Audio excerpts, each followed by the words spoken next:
Hello student, Shri Samarth classes में मैं रविंद्र तुलस्कर आपका स्वागत करता हूं।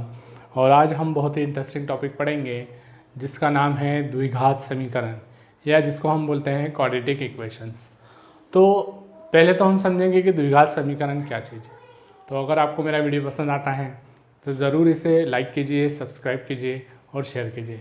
और हाँ, नोटिफिकेशंस का बेल आइकन ज़रूर दबाइए ताकि जो मेरे आने वाले वीडियोस हैं उनके सारे नोटिफिकेशंस आपको मिलते रहें।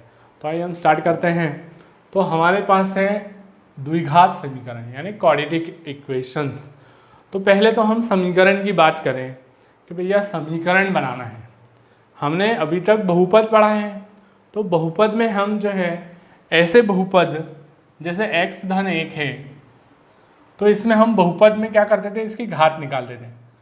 तो हम देखते थे कि चर की जो घात है वो हम बोल देते थे कि भाई ये क्या है कि इसकी घात 1 है, तो इसको बोल देते थे हम रैखिक बहुपद।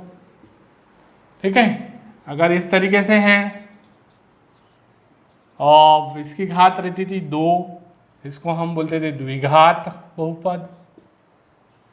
x power 3 2x plus x plus 2, इसकी घात जो है हम देखते थे कि जो मैक्सिमम है वो है 3, इसको त्रिघात बहुपद बोलते थे। तो इस तरीके से हमने बहुपदों में देखा था कि जो किसी समीकरण या किसी बहुपद की जो घात है वो जितनी होती है उसको हम उस तरीके से जो है दर्शाते हैं। जैसे अगर समीकरण की घात 1 है तो रैखिक, उसकी घात अगर 2 है तो द्विघात, उसकी घात अगर 3 है तो त्रिघात। तो इस तरीके से हम जो है इनको प्रदर्शित करते थे। तो अब हमें जो है बहुपद अलग चीज़ है और समीकरण अलग चीज़ है। तो समीकरण में दो पक्ष होंगे, दोनों, यानी बीच में बराबर का साइन होगा, इक्वल टू का साइन होगा, और बराबर में जीरो या कोई समीकरण या दोनों तरफ होगा, दो पक्ष होंगे, उसको हम बोलेंगे भाई समीकरण है। अब देखिए, अब हमारे पास हम आज ले रहे हैं कि भाई द्विघात जो समीकरण है हमारा, द्विघात समीकरण की बात चल रही है, यानी क्वाड्रेटिक इक्वेशन क्या चीज़ है वो हम देखेंगे। तो हम अगर क्वाड्रेटिक इक्वेशन यानी द्विघात समीकरण का एक व्यापक या मूल रूप जिसको बोलते हैं हम, अगर मूल रूप को देखें तो वो कुछ इस तरीके से होगा। उसका मूल रूप होगा ax वर्ग प्लस bx प्लस c, यानी इस रूप में जो है वो द्विघात समीकरण हमारा रहेगा। तो अब इस तरीके से हमारा जो द्विघात समीकरण है, तो अब हम प्रश्नावली 1.1 से कुछ हमारे प्रश्न ले रहे हैं और उसमें बताना है कि बताइए कि ये द्विघात समीकरण है या नहीं है, इसकी पहचान करना है। तो हम पहला सवाल ले लेते हैं। पहला सवाल हमारे पास है कि x प्लस 1 का वर्ग बराबर 2 कोष्टक में x माइनस 3। तो पहली प्रश्नावली में हमें जो सवाल दिए हैं उसमें यही बताना है कि इनके जो है ये बहुपद ये द्विघात समीकरण है या नहीं है। तो पहले तो इनको हल करके अपने को बताना पड़ेगा। तो हल कैसे करेंगे, तो सबसे पहले हम क्या करें कि हमारे पास दिया है x धन 1 पूरे का वर्ग, यानी हमारे पास एक सर्वसमीका लगेंगी a धन b पूरे का वर्ग का। तो ये होती है a का वर्ग प्लस 2ab प्लस b का वर्ग। तो ये सर्वसमीका हम यहाँ लगाएंगे, a का वर्ग यानी x का वर्ग प्लस 2ab यानी 2 गुणा a यानी x गुणा b यानी 1 धन b का वर्ग यानी b की जगह है 1 का वर्ग बराबर 2 का x में गुणा करेंगे हो जाएगा 2x, 2 का 3 में गुणा करेंगे तो आ जाएगा -6। तो अपन ने अभी गुणा कर लिया है। अब आगे इसको हल करें। मेरे पास बन गया है x का वर्ग प्लस 2 गुणा x गुणा 1 करूँगा तो हो जाएगा 2x, 1 का वर्ग यानी 1 गुणा 1 कितना आएगा, 1 ही आएगा। इधर आएगा मेरे पास 2x माइनस 6। ओके, अब हम इसको जो है आगे हल करें, यानी इन दोनों को हम क्या कर लें, यहाँ पर पक्षांतर कर दें, इन दोनों को इधर इस साइड लेके आ जाएं। तो मेरे पास पहले का है x का वर्ग प्लस 2x प्लस 1, फिर ये इनको लेके आ जाएंगे -2x ये +2x है, इधर आ गया -2x हो गया, ये -6 है, पक्षांतर किया +6 बराबर इधर कुछ नहीं बचा 0।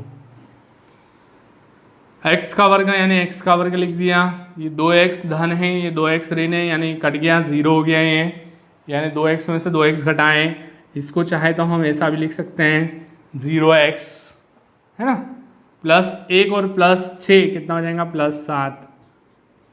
तो हम हमारे मूल रूप से व्यापक रूप से अगर इसको देखें तो ax का वर्ग और bx यानी दूसरी वाली टर्म 0 है, कोई प्रॉब्लम नहीं है, और प्लस जो है c यानी 7 है और बराबर उसके हैं 0।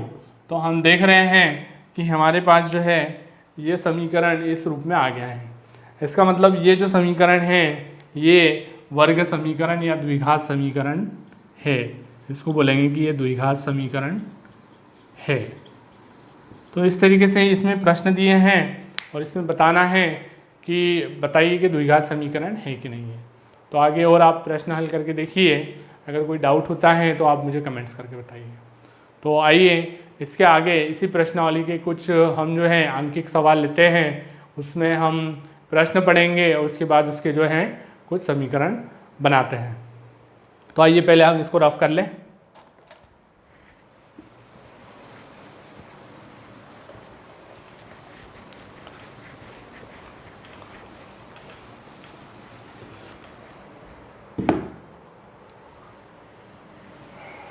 अब हमारे पास जो प्रश्न है प्रश्नावली का, उसी का मतलब इसी प्रश्नावली 4.1 का दूसरे भाग का प्रश्न करेंगे हम। तो हमारे पास प्रश्न हैं, आइए हम प्रश्न ले लेते हैं। सबसे पहले दिया है, क्या दिया है प्रश्न, एक आयताकार भूखंड का क्षेत्रफल दिया है। आयताकार भूखंड है, उसका क्षेत्रफल दिया है, क्षेत्र की लंबाई चौड़ाई के दुगने से 1 अधिक है, हमें भूखंड की लंबाई और चौड़ाई ज्ञात करना है। तो सबसे पहले हमको क्या दिया है, उसने एक भूखंड दिया है, तो हम पहले भूखंड बना लेते हैं। यह बना लिया हमने भूखंड, और उसने बोला है कि भाई इसकी जो लंबाई है वो चौड़ाई से के 2 गुने के 1 अधिक है। तो हमें सबसे पहले हम मान लेते हैं कि इसकी चौड़ाई कितनी है, x है ना, और इसकी लंबाई जो है इसकी चौड़ाई के 2 गुना, ये 2 गुना हो गया। क्या बोला है कि उसकी जो लंबाई है उसके चौड़ाई के 2 गुने से कितनी ज़्यादा है, 1 ज़्यादा है। और इसका क्षेत्रफल दिया है 528 वर्ग मीटर दिया है। तो हमें इसकी लंबाई और चौड़ाई ज्ञात करना है। तो इस प्रश्न में हम हल करते हैं। मान लो भूखंड की चौड़ाई कितनी हो गई, x है, भूखंड की चौड़ाई x है, शर्तानुसार उसकी जो लंबाई है, लंबाई जो है उसकी बताया उसने कि चौड़ाई के 2 गुणे हैं, 2 गुना चौड़ाई से 1 अधिक है। तो 2 गुना चौड़ाई यानी 2x धन 1, ये हो गई चौड़ाई, ये हो गई उसकी लंबाई। तो भूखंड की चौड़ाई x, लंबाई जो हो गई 2 गुना चौड़ाई धन 1, तो 2 चौड़ाई की जगह मैंने लिख दिया x, 2x धन 1, तो 2x धन 1 हो गई हमारी लंबाई। अब हमारे पास जो है वर्ग, इसका क्या है, ये क्षेत्रफल है।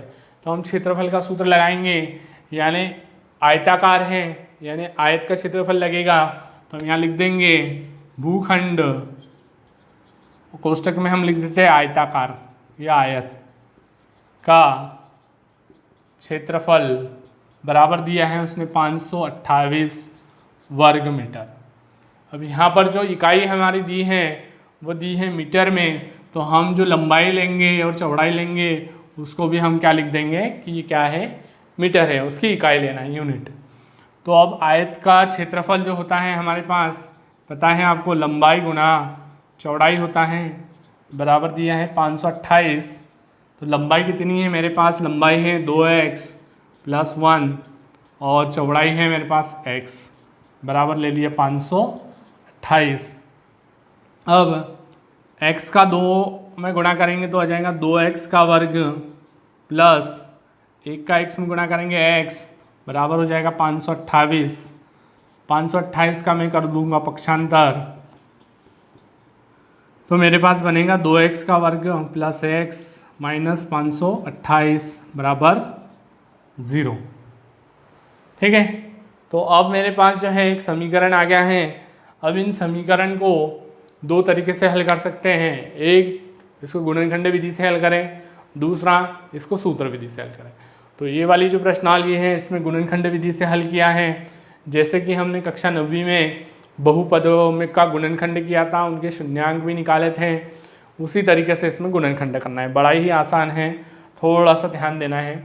तो गुणनखंड में क्या करते हैं, जो आगे वाला नंबर होता है x वर्ग के आगे की संख्या, उसका गुणा पीछे हो जाता है, यानी कुछ इस तरीके से x माइनस 528 और इधर हो लिख लेते हैं हम 2, यानी ऊपर 2 अलग से लिख दिया मैंने। तो अब जो है 528 है, इसका डबल करना है, तो 500 का डबल हो गया 1000 और 28 का डबल हो गया 56, तो 1056 हो गया। अब मुझे जो है यहाँ पर 2x वर्ग, यहाँ पर जो है ऐसी दो संख्याएं ढूंढना है जिनका गुणा करने पर 1056 आ जाए, और उन दोनों का जो है अगर उन दोनों को जोड़े या घटाएं तो मेरे पास आना चाहिए 1। ये हम 9वीं में भी कर चुके हैं। तो 1056 के हम क्या करते हैं, सबसे पहले गुणनखंड कर लो इसको, है ना। 1056 के गुणनखंड कर लो तो हमें दो उसको तोड़ने में आसानी होगी कि भाई दो संख्याएं जो पास पास की हैं वो कैसे आएगी। तो मैंने किया, सबसे पहले 2 से भाग दिया, 5 बार जाएगा, 2 दूनी 4, 2 8 16, फिर से हो गया, फिर 2 दूनी 4, 12, 2 छंग 12, 2 चौक 8, 2 एकम 2, 2 तिया 6, फिर 2 छंग 12, 2 छंग 12, फिर 3, फिर अब 2 से जाएगा नहीं, फिर 3 से जाएगा, तो आ गया मेरे पास 3 एकम 3, 3 एकम 3 और एक जाएगा 11 से। तो अब मेरे पास जो है गुणनखंड आया है, और मुझे अब दो संख्याएं ऐसी बनाना है, ऐसी ढूंढना है जिनका मैं गुणा करूं तो यही आ जाए 1056, और उसको जो है जोड़े घटाएं तो x आ जाए। तो फिर मैं इसको सॉल्व करते हैं। तो मैंने किया 11 और 3 का गुणा किया तो मेरे पास आ रहा है 33, और इनका गुणा करके देख लेते हैं कितने आ रहा है। 2 गुणा 2 4, 4 गुणा 2 8, 8 गुणा 2 16, और 16 गुणा 2 32। तो ये आ रहा है, यहाँ से यहाँ तक मेरे पास आ रहा है। अगर मैं इनका गुणा कर रहा हूँ तो आ रहा है 32, और इन दोनों का गुणा कर रहा हूँ तो आ रहा है 33। और जब मैं 33 और 32 का मैं जब गुणा कर रहा हूँ तो मेरे पास आ जाएगा 1056। तो इस तरीके से मेरे पास अब दो संख्याएं मिल गई हैं, 33 और 32। इसको जब मैं गुणा करता हूँ तो मेरे पास आ जाता है 1056, और 33 में से 32 घटाऊंगा तो मेरे पास आ जाएगा 1। ठीक है, तो इसको आइए हम लिखें, अब इसको हल करते हैं। तो मैंने इसको लिखा है, अब यहाँ पर समीकरण में बनाते हैं 2x का वर्ग प्लस, मैंने लिख दिया इसको 33 माइनस 32, बाहर x लिख दिया है और माइनस लिख दिया है। ठीक है, सबसे पहले मैंने क्या लिखा, 2x का वर्ग लिखा, और ये 1x को लिखा, 33 में से 32 घटाऊंगा, वापस x आ जाएगा 1, और इधर लिखना है 528। ओके, 528 लिखना है, यहाँ पर मैंने लिख दिया है इसको 528, और बराबर में लिख दिया है मैंने 0। तो इस तरीके से लेके आ गए हैं। अब आगे इसको हल करें हम तो क्या आता है, तो आगे हमारे पास आएगा x का गुणा करते हैं तो आ जाएगा 2x का वर्ग plus 33x minus 32x minus 528 बराबर 0। अब इन दो भाग हो गए, मेरे पास दो पार्ट हो गए हैं, दोनों में से x कॉमन निकाला मैंने, क्योंकि यहाँ से तो x ही निकलेगा, तो मेरे पास बचेगा 2x और प्लस यहाँ बचेगा 33। अब यहाँ से भी मुझे कॉमन निकालना है, तो यहाँ से मेरे पास कॉमन निकलेगा। अब मेरे पास चाहिए 2x धन 33 ही आना चाहिए, उधर भी उस साइड भी। तो यहाँ से मैंने निकाला 16 अगर मैं कॉमन निकालता हूँ तो 2 बचेंगे, 16 दूनी 32। तो यहाँ बचेगा 2x प्लस 33, क्योंकि 16 गुणा 33 करेंगे तो मेरे पास आ जाएगा 528। ठीक है।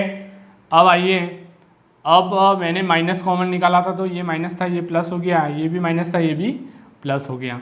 तो मेरे पास अब बचा है 2x प्लस 33। ये है 2x प्लस 33 मैंने कॉमन निकाल लिया, और दूसरे कोष्टक में बचा है मेरे पास x माइनस 16 और बराबर 0 चल रहे हैं। ठीक है। अब इनको हमारे पास 2 गुणांक आ गए, 2 गुणनखंड आ गए, दोनों को अलग अलग कर लेते हैं। 2x प्लस 33 बराबर 0 और एक कर लेते हैं x माइनस 16 बराबर 0। तो इसको हल किया तो यह आया 2x बराबर माइनस 33 और 2 से भाग दे दिया, तो x बराबर आ रहा है माइनस 33/2। और इधर है मैंने हल किया तो आ रहा है पक्षांतर करने पर x बराबर आ रहा है 16। तो यहाँ पर हम देखेंगे कि भैया एक मान आ रहे हैं x बराबर माइनस 33/2, यानी ये जो है ये ऋणात्मक मान है। ऋणात्मक जो है लंबाई जो है हम कभी भी ऋणात्मक में नहीं लेते हैं, इसलिए हम ये वाला उत्तर नहीं लेंगे, हम धनात्मक वाला लेंगे कि x बराबर 16 है। हमारे पास x बराबर कितना है, 16 है। ये हो गया हमारे पास चौड़ाई x बराबर आ गई हमारे पास 16।